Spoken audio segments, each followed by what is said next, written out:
But in times of uncertainty, scripture reminds us weeping may endure for a night, but joy cometh in the morning. The path may seem hard, the work may seem heavy, but joy cometh in the morning, and church morning is on its way.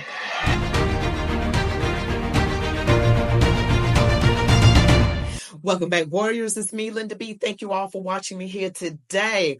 Wow, these Obamas are out here in these streets, okay? And they are upset. They are not happy. You best believe Barack and Michelle, if that's their real names, I heard, but allegedly, they are upset. Now that part is for real. They look like they are desperately crying out for everybody to get this election right. And you know what they've been saying about the rally that Trump had at Madison Square Garden, equating it to 1939 Nazis. I mean, that is ridiculous. That is utterly ridiculous. This is the rhetoric now that they're going forth with. They keep repeating this rhetoric that Trump is this, he's a fascist. They keep repeating it, and they are really, really desperate. But before we get into the video, don't forget to like, comment, share, subscribe, hit that notification bell. Now let's get into it. Michelle Obama rips into men over Trump support in speech for Harris. The Obamas have really showed themselves for the hateful, arrogant, angry duo that they have always been, dividers of the races. Because you remember what Obama said to those men in Pittsburgh, Pennsylvania, that he basically accused them of being misogynistic, saying, I'm inclined to believe you don't want to vote for her because she's a woman. And people have said repeatedly, it's not because she's a woman. It's because she doesn't have any policies. She's fake. She's incompetent. She's a puppet. I mean, there are real reasons why we don't want to vote for her. It has nothing to do with her gender. I'm a woman. I'm not voting for her, and I didn't. And it says, Obama will stop at nothing to fundamentally change America to his deep state, un-American, destructive agendas. Exclusive. Lee Smith exposes Obama's destructive shadow network. Wow, says Kamala Harris's presidency would be another 4-year term. And you can just see here, the Obamas pushing the whole sexist, racist card to shame people into voting for Kamala is a bad move. It'll be her deplorables moment. Because you remember what Hillary Clinton did. She did that. And see, they're banking on shaming people rather than actually having policies. You can't just keep demonizing someone and still not let everybody know what you're about. That's the main issue. That's the problem. And I want to show you guys something else. Now, you know that they love, those Democrats love going into churches and giving these little pandering moments.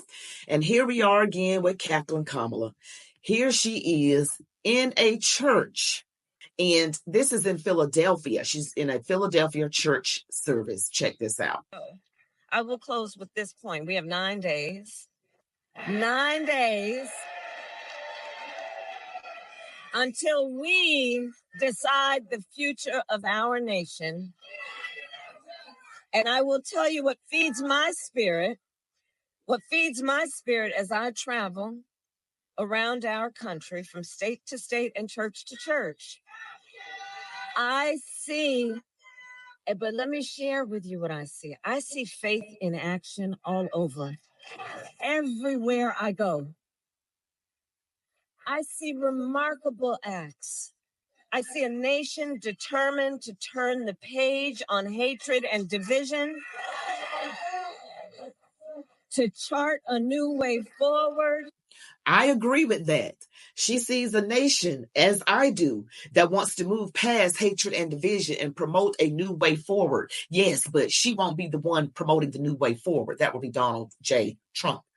See, she's making it about her. But what she said was true, but God is not using her. He's using Trump. I see Americans from so-called red states and blue states who are ready to bend the arc of history toward justice. I see young people organized for change. I see neighbors helping neighbors recover and rebuild from disasters.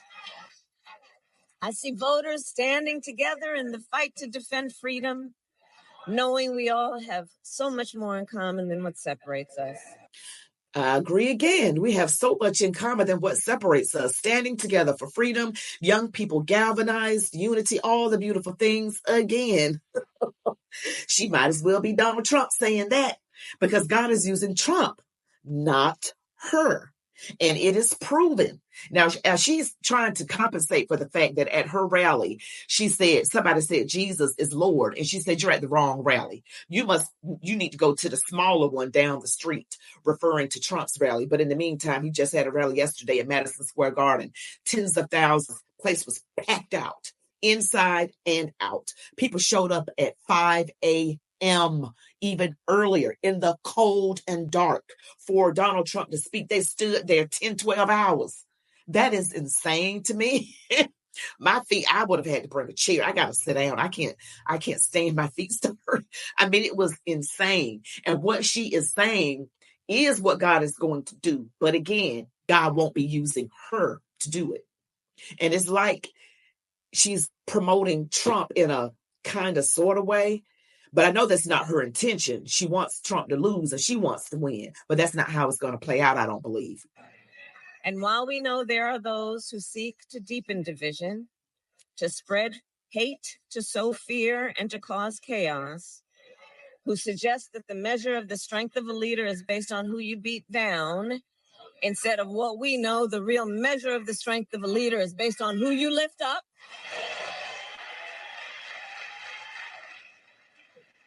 But I see all this, and it tells me why this moment in our nation has to be about so much more than partisan politics.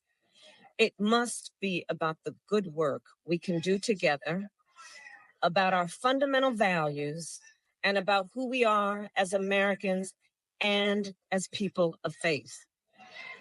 Here in Pennsylvania right now, each of us has an opportunity to make a difference. Because in this moment, we do face a real question. What kind of country do we want to live in? That's before us right now. What kind of country do we want for our children and our grandchildren? A country of chaos, fear, and hate, or a country of freedom, justice, and compassion? And the great thing about living in a democracy is we, the people, have the choice to answer that question.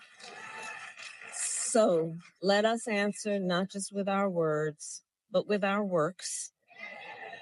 Yes, with our prayers, but also with our pressing. Yes, with our faith, and also our faith, but also our feet as we walk to the polls. And yes, in these next 9 days will test us. They will demand everything we've got. But when I think about the days ahead and the God we serve, I am confident that his power will work through us.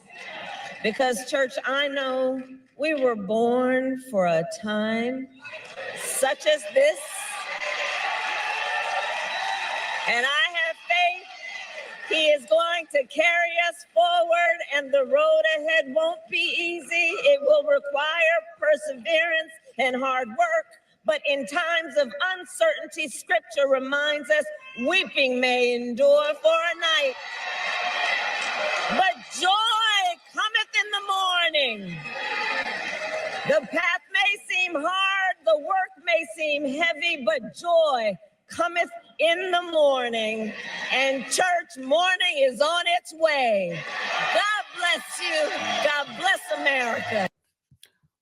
Oh, you see this phony heifer here. She got a little black in her tone. See that heifer?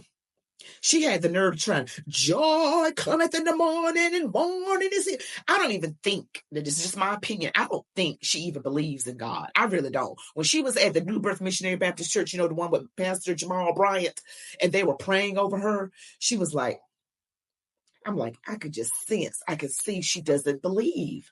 I could just see the spirit of the Antichrist. I know that sounds crazy. I am sane, but I could sense her lack of belief. And she's just using that as a ploy, because a lot of times, particularly Democrat politicians go to the black church. That's how they've kept black people on the plantation, through the black minister, the black civil rights worker, and through the black Democrat politicians, called the Iron Triangle. angle. I should be getting that book, a book by Fitz Everett Ellison, really soon to read. But I want to share something else with you all as well. This is what happened. This is what happened when some people have discernment about what person is standing up there in front of them. Watch this.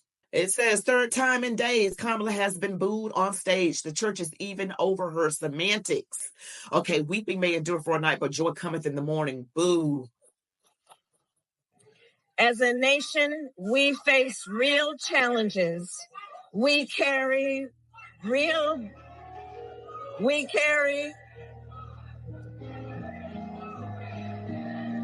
They're not happy with her. See that look on her face? People are tired of you, boo. Boo. People are tired of you. Okay, you are fake. You're faker than Lee press-on nails. You're a faker. You're just fake. I mean, one thing about Donald Trump, he doesn't say everything pretty and smooth and politically correct, but that's because he's real. He's not sugarcoating things. Sometimes you just need to just be told the truth. And sometimes the truth hurts. You know what Jack Nicholson said in that movie, A Few Good Men? He said, you can't handle the truth. And some of us can't handle the truth. We have an election. We'll have the next 47th president of the United States. It will be Donald J. Trump. Yes, I do believe that with my heart. But we got to keep praying, prayer warriors. Thank you all for watching. Don't forget to hit that like button, comment, share, subscribe to my channel. You all be blessed. Love God, your families, these United States of America. And as I always say, march on, warriors.